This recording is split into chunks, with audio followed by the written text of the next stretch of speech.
do whatever it is that you need to do, your training's probably going to take a hit. Yeah. And when you start to see your condition or your fitness depreciate over time, you can feel uncomfortable and say, oh, well, that shouldn't be happening. And then you take your eye off the ball of the thing that was supposed to be your thing for the next 6 months, and then go, oh, I'll only stay late in the office 1 night a week, and I'll fit training, I'll slot training in 2 more nights. You go, well, that wasn't the plan.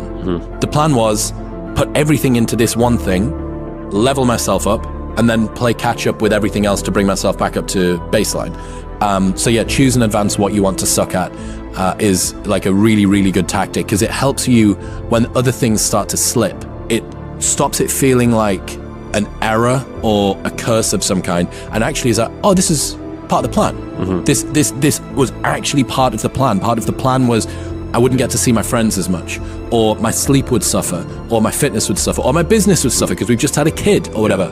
Like, I think that's important. And that thing that sucks at the moment, it's not going to suck later on. You can work to get anything you want, but you have to sacrifice the other things you want to keep it. And that's sometimes harder than the work.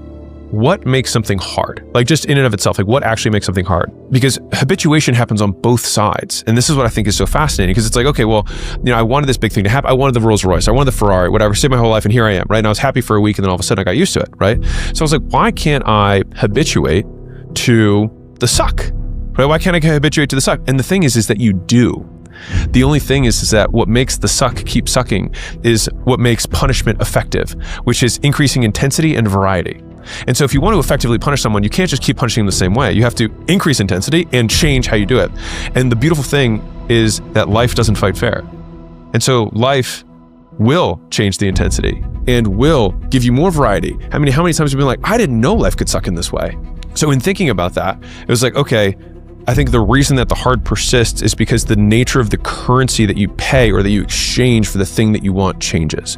Because in the very beginning, you basically have to conquer your friends and family who tell you that this might be a bad idea. Okay, fine, you get over that.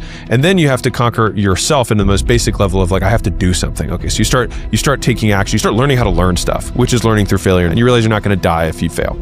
It's just that the currency has changed. The currency that I'm paying. And so I'm very happy to pay the long hours currency. I'm very happy to pay the, what am I willing to give up in terms of social life? Like that, to me, I've habituated to that price. That's not hard for me. I don't even consider it a sacrifice anymore.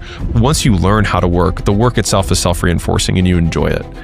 It's everything else that you didn't know you were going to have to sacrifice so that you could get back to working. And here we start. Get the mind right, the body will follow. Tell the world, get a goal. And then day by day by day, you start to do that goal to make it the reality, guys. It's not guesswork.